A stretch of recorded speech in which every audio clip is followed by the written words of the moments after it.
உங்களோட இந்த அற்ப சொற்ப சொல்லவே கூடாது இந்த காம இச்சைகளுக்காக ஒரு குழந்தையை பெத்து ஒரு வயல்வெளியில தூக்கிட்டு வீசிட்டு போறீங்களேம்மா. எப்பேற்பட்ட ஒரு மனிதர் நீங்களாம் மனிதர் என்று சொல்றதை விட நீங்க உங்களோட எழுதி ஒட்டிக்கொள்ளணும். நீங்களாம் மிருகம் உண்டு, கொடூரமான மிருகம் உண்டு. அந்த குழந்தை என்ன பாவம் செஞ்சிச்சு? 81 வயது இருக்கக்கூடிய ஒரு ஒரு நல்ல ஒரு பழமையான ஒரு நல்ல அனுபவம் வாய்ந்த ஒரு பௌத்த தேர்.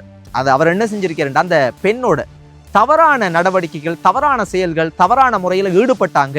அதாவது இன்னும் டீப்பா சொல்லணும்டா ஒரு ஒரு ஆபாசமான ஒரு மோசமான ஒரு செயல் ஒன்றும் செஞ்சுட்டே இருப்போம்.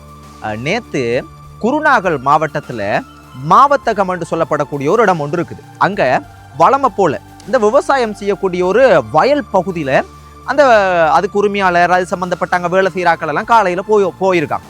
போகும்போது ஒரு குழந்தை ஒன்று கத்துதுடாப்பா. அங்க என்ன குழந்தை சத்தம் தேடி பார்த்துருக்காங்க.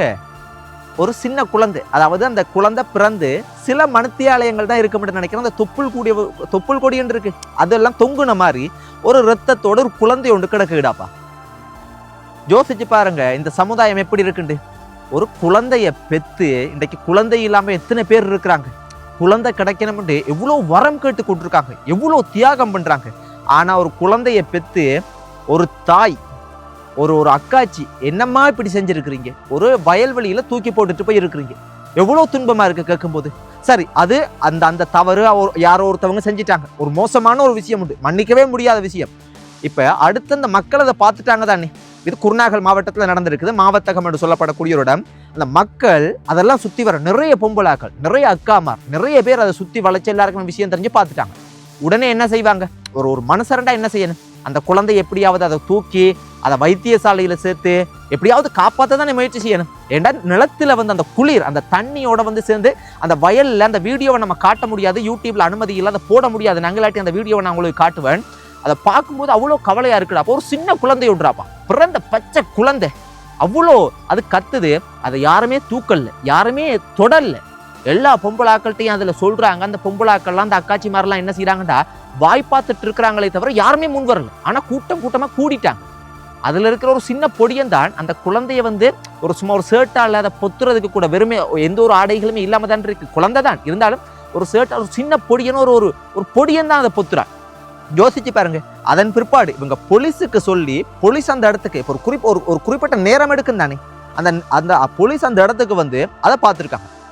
போலீஸ் பார்த்து போலீஸும் உடனே அதை ஒரு உடனே ஒரு அவசர உதவி ஒன்று செய்யல. அதன் பிற்பாடு அவன் அதை பார்த்து அதை விசாரிச்சு அதை கேட்டு அமர அதன் பிற்பாடு தான் வைத்தியசாலையை கொண்டு போய் சேர்த்திருக்காங்க.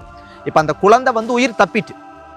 ஒருவேளை நீங்க யோசிச்சு பாருங்க, இவங்க இவ்வளவு பேரும் கடுமையான நேரம் எடுத்திருக்காங்க, மக்கள் பார்த்திருக்காங்க, மக்கள் ஒரு குறிப்பிட்ட நேரம் எடுத்திருக்காங்க, போலீஸுக்கு சொல்லியிருக்காங்க, போலீஸ் வர்றதுக்கு ஒரு நேரம். அப்ப அவங்க அதை விசாரிச்சு இந்த நேரத்துல அந்த குழந்தை அந்த குளிர்ல ஏதோ ஒரு காரணத்தினால இறந்து போயிருந்தா, அப்ப அந்த மக்கள் பாருங்க, ஒரு பொம்பளாக்கள் கூட அதுல இருக்கும்போது அது ஒரு தாய்மாரெல்லாம் இருக்கிறாங்கன்னு ஏன் அவங்களுக்கு அந்த உணர்வு வரல? ஏன் அந்த குழந்தையை பார்த்து அவங்க ஏன் அப்படி செய்யறாங்கன்னு தெரிய மாட்டேங்குதுன்னு. இதை பார்க்கும்போது எவ்வளவு கஷ்டமா இருக்குது, எவ்வளவு துன்பமா இருக்குது. அதே மாதிரி யோசிச்சு பாருங்க, அம்மா தாயே, அந்த குழந்தையை தூக்கி போட்டுட்டு போன தாயே, நீ பெரிய கோடி புண்ணியம் செஞ்சிருக்கா, உனக்கு நரகம் தான் கிடைக்க போகுது, இது புண்ணியம் இல்லம்மா, உன்னைய தூக்கி வச்சு கொண்டாடணும். யோசிச்சு பார், உங்களோட இந்த அற்ப சொற்ப சொல்லவே கூடாது இந்த காம இச்சைகளுக்காக ஒரு குழந்தையை பெத்து ஒரு வயல்வெளியில தூக்கிட்டு வீசிட்டு போறீங்களேம்மா. எப்பேற்பட்ட ஒரு மனிதர் நீங்களாம் மனிதர் என்று சொல்றதை விட நீங்க உங்களோட எழுதி ஒட்டிக்கொள்ளணும். நீங்களாம் மிருகம் உண்டு, கொடூரமான மிருகம் உண்டு. அந்த குழந்தை என்ன பாவம் செஞ்சிச்சு? ஏனம்மா இப்படியெல்லாம் இருக்கிறீங்க? எவ்வளோ ஒரு மோசமான விஷயம். ரொம்ப அந்த வீடியோவை பார்க்கும்போது ரொம்ப கவலையா இருந்துச்சு. ரொம்ப ஒரு கேவலமான விஷயம் உண்டு. அதே மாதிரி இன்னொரு விஷயம் ஒன்று நடந்திருக்கு. நேத்தனடா 81 வயது இருக்கக்கூடிய ஒரு பௌத்த தேரர். உண்மையாகவே எல்லாருமே இது போல இல்லை, ஆனா சில பேர் இது போல தவறுகளை செய்யறாங்க. என்ன செஞ்சிருக்காருன்னா, அது நேத்து நடந்த சம்பவம்.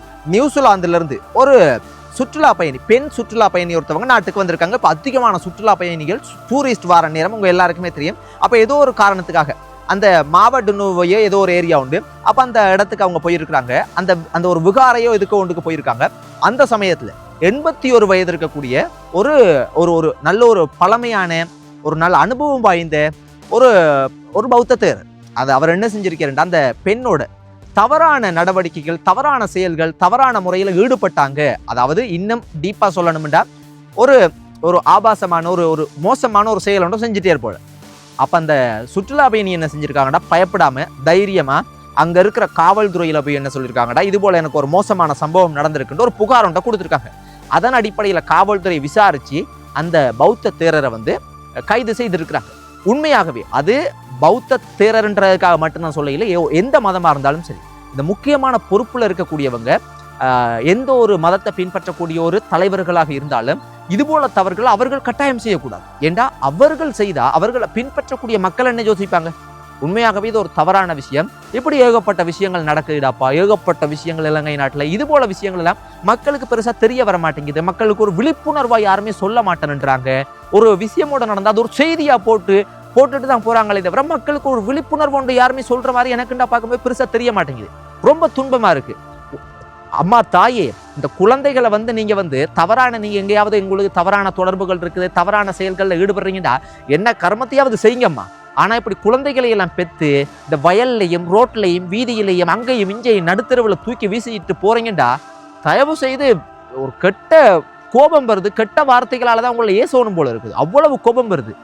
ரொம்ப கவலையாகவும் இருக்குது. தயவு செய்து இது போல செய்யாதீங்கம்மா, செய்யாதீங்க. அந்த குழந்தையை பார்க்கும்போது எவ்வளவு கஷ்டமா இருக்கு, எவ்வளவு துன்பமா இருக்கு. அதே மாதிரி மக்களும் இது போல விஷயங்கள்ல கொஞ்சம் உணர்வாக நடந்து கொள்ளுங்க, உணர்வு பூர்வமாக நடந்து கொள்ளுங்க. அந்த குழந்தையை பார்த்து கொண்டு, வேடிக்கை பார்த்து கொண்டு, வீடியோ எடுத்துக்கொண்டு நீங்க அதை வந்து ஒரு பெரிய ஒரு எக்ஸிபிஷன் மாதிரிக்கு பார்த்துட்டு இருக்கிறீங்களே தவிர உங்க யாருக்காவது உடனடியாக அந்த குழந்தையை வந்து காப்பாற்றணும், வைத்தியசாலையில் சேர்க்கணும், அதுக்கு பிற்பாடு வர்ற விசாரணைகள் பிரச்சனைகள்லாம் அடுத்து பார்ப்போம்னு உங்களுக்கு யாருக்குமே தோணலையே. ஏண்டா உங்களுக்கு அந்த குழந்தை, அந்த உயிர் உங்களுக்கு முக்கியம் இல்லை. எப்பேற்பட்ட ஒரு மனிதாபிமானமான மக்களாக நாங்கள் வாழ்ந்து கொண்டிருக்கோம். ரொம்ப கவலையான விஷயம். நன்றி சொந்தங்களே. இப்படி ஏகப்பட்ட பிரச்சனைகள் நடக்குது. நீங்க என்ன நினைக்கிறீங்க? இந்த சம்பவங்களை எல்லாம் பார்க்கும்போது நீங்க என்ன நினைக்கிறீங்க? என்னைய பொறுத்த மட்டும் கடும் கோபம் தான் வருது. நன்றி சொந்தங்கள்.